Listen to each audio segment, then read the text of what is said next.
Good morning sir. Good morning. मैं जानना चाहती हूँ कि हम सिचुएशन को बिल्कुल ऐसे कैसे देखें कि हमें सिचुएशन से बाहर निकलना है।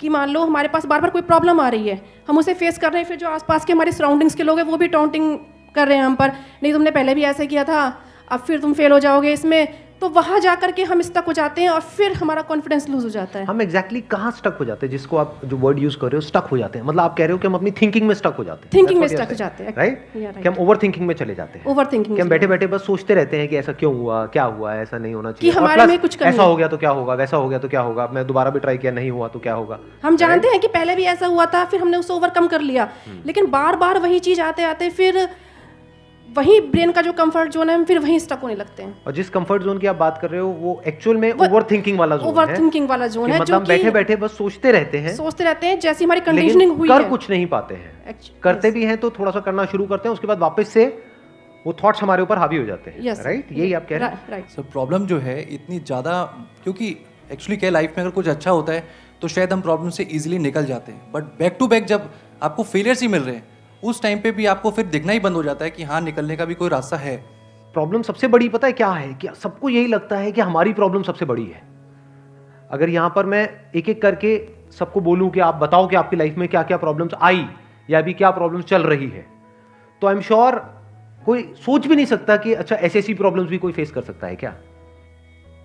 तो इन प्रॉब्लम्स के बावजूद भी कुछ लोग आगे बढ़ पाते हैं, कुछ नहीं बढ़ पाते हैं। That is the big question कि एग्जैक्टली हम स्टक कहां पर होते हैं।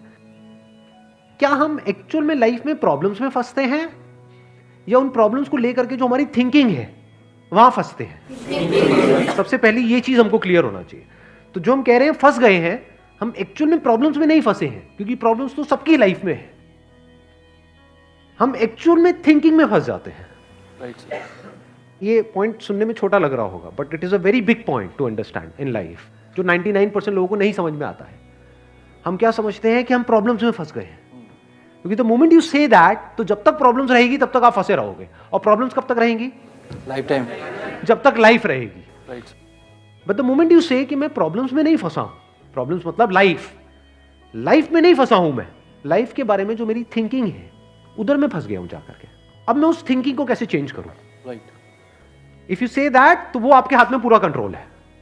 But if you ask me this question कि मेरी लाइफ की जो प्रॉब्लम्स हैं वो कैसे सॉल्व हो, तो उसका कोई जवाब नहीं है, क्योंकि वो कभी नहीं होगा। आज आपकी एक प्रॉब्लम है, वो सॉल्व हो भी जाएगी, कल कोई और प्रॉब्लम आ जाएगी, परसों कोई और आ जाएगी, फिर कोई और आ जाएगी, फिर कोई और आ जाएगी। Right sir. तो कैसे हम अपनी थिंकिंग को चेंज करें? सिंपल। थिंकिंग चेंज हो गई तो सब चेंज हो जाएगा। सब चेंज हो जाएगा, क्योंकि प्रॉब्लम्स को देखने का नजरिया बदल गया तो प्रॉब्लम बदल गई। एक बंदा जिसकी थिंकिंग नहीं फंसी हुई है, उसको आप चारों तरफ से फंसा दो, वो निकल जाएगा। लेकिन जिसकी थिंकिंग फंसी हुई है, उसको आप जा करके दुनिया जहान के सारे रिसोर्सेज दे दो, पूरा का पूरा खजाना भी दे दो, तब भी वो नहीं निकल पाएगा, तब भी रोएगा बैठ करके कि क्या मेरे को चारों तरफ खजाने से कैद कर दिया। अरे भाई, खजाना है, कैद नहीं है। देखा ना ऐसे लोगों को जिनके पास में सब कुछ है लेकिन रोते रहते हैं। तो सब कुछ मिलना इज नॉट अ सॉल्यूशन। जिनकी लाइफ में कोई प्रॉब्लम नहीं है वो भी रो रहे हैं। सो अब आता है कि इसका सॉल्यूशन क्या है, कि we are stuck in our thought process, how to get out of it. तो सबसे पहली चीज ये समझनी है, ज्यादा सोचने से कुछ नहीं होता है, सही सोचने से होता है। अभी सही सोचना क्या है? What is right thinking, not positively सोचना। इसको भी ध्यान से समझ लेना। पॉजिटिव सोचना क्या सही सोचना होता है? फॉर एग्जाम्पल, आगे आप जा रहे हो, किसी जंगल में हो और आगे दलदल है और आप पॉजिटिव सोच रहे हो, मेरे साथ में कभी कुछ गलत हो ही नहीं सकता, मैंने ताबीज पहना हुआ है, ये मुझे बचाएगा। बहुत लोग हैं बहुत पॉजिटिव है लाइफ को लेकर के, बट क्या उनकी सोच सही है? अभी सही सोचना क्या है? सर मेरे हिसाब से मतलब इंटेलिजेंसी से सोचना, कि मतलब कुछ ऐसा सोचे कि आगे जाके हमें कोई हानि ना हो, कि एक इंटेलिजेंट माइंड से सोचे। अभी इंटेलिजेंट क्या है और फूलिश क्या है? एक है फूलिश तरीका सोचने का, बेवकूफों की तरह सोचना, एक है इंटेलिजेंस के साथ में सोचना। What is intelligence? जिसको हम इंटेलिजेंस कहते हैं वो इंटेलिजेंस क्या है? साइंस को इंटेलिजेंस कह सकते हैं? नहीं कह सकते। नहीं कह सकते। तो किसको कहोगे? सुपरस्टिशंस को इंटेलिजेंस कहोगे? सुपरस्टिशंस मतलब क्या? बिलीफ, कुछ भी मान रखा है, उसको पकड़ के बैठे हुए, उसके हिसाब से एक्ट कर रहे हैं। उसको इंटेलिजेंस कहोगे या साइंस जिस तरीके से आगे बढ़ रही है उसको इंटेलिजेंस कहोगे? एग्जैक्टली। तो साइंटिफिक वे ऑफ थिंकिंग समझना पड़ेगा, वो क्या है, उसको अपनी लाइफ में लगाना पड़ेगा, तब आप कह सकते हो आपकी जो थिंकिंग है वो सही है। अब ये साइंटिफिक थिंकिंग मतलब क्या? रियलिटी को एज इट इज देख लेना, दैट इज साइंटिफिक थिंकिंग। यही तो है, और क्या है? There are laws of this universe, उसको एज इट इज देख लेना, उसको ऑब्जर्व करना, यही तो है साइंटिफिक थिंकिंग।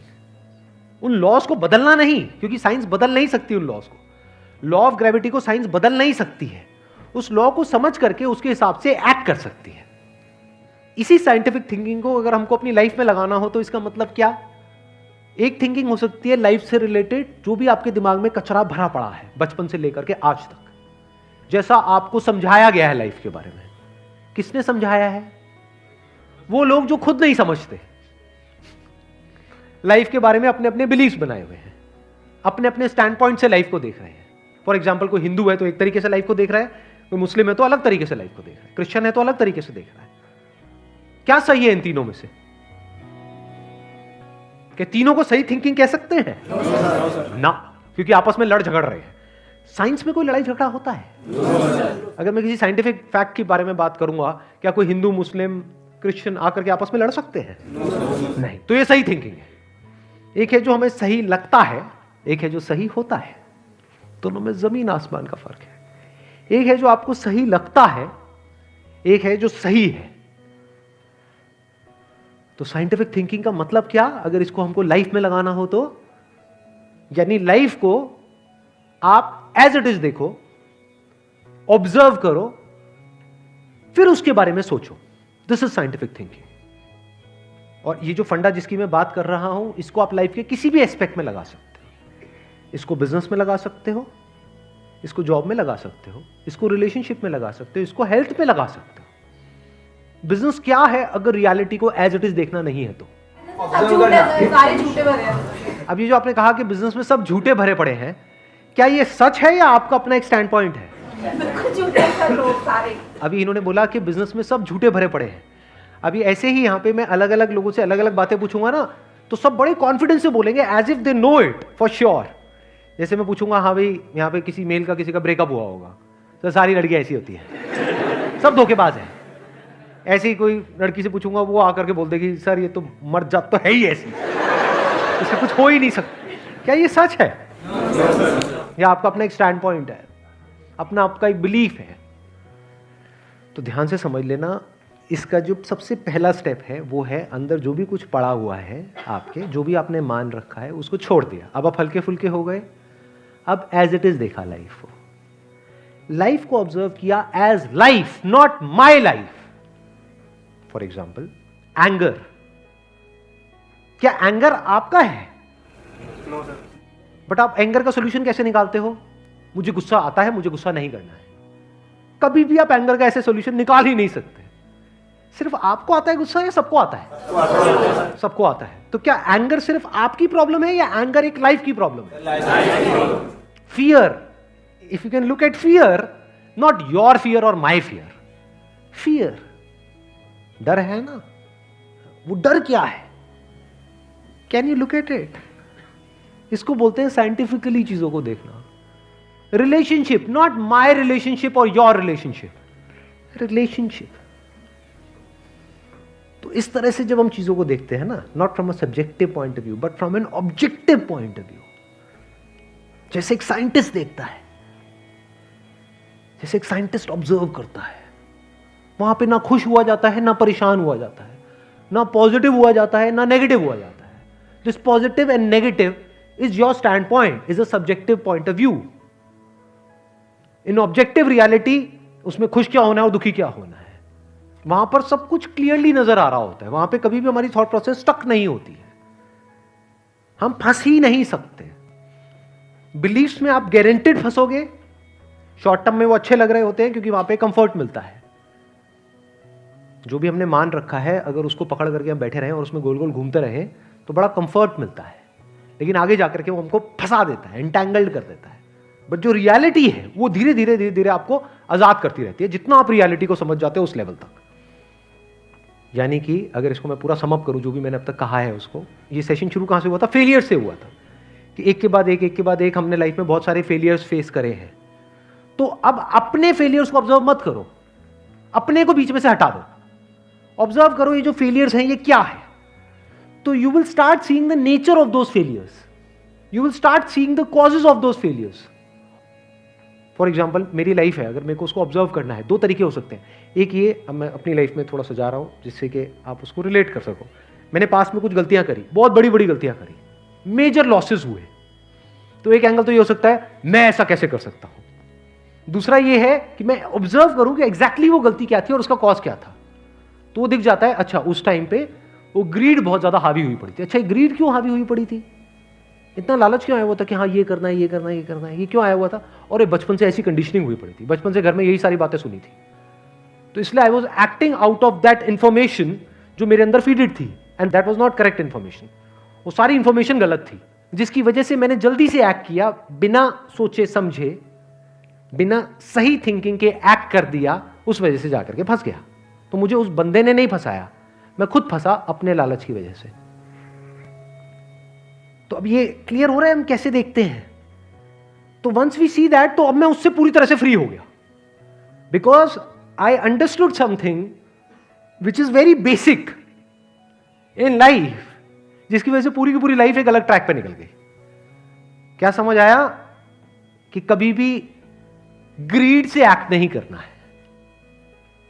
अब इसको हम समझते हैं, कैसे समझते हैं? मॉरल साइंस की बुक से। वो सब बकवास है, ये लालच नहीं होना चाहिए, सबके अंदर लालच भरा पड़ा है, बट लालच हमको कैसे फंसाता है, इसको ऑब्जर्व किया अपनी गलतियों के बेस पर, और फिर समझ आया अच्छा ये होता है। लालच से ग्रोथ नहीं होती है। लालच से आप पैसा कमा सकते हो, बट उसको आप ग्रोथ नहीं कह सकते, क्योंकि आप डिग्रेड हो रहे हो, तो आप एक्चुअल में ग्रो नहीं कर रहे हो। एक्चुअल ग्रोथ में उसको कह सकता हूं जो होलिस्टिक ग्रोथ हो, उसको ग्रोथ बोल सकते हैं।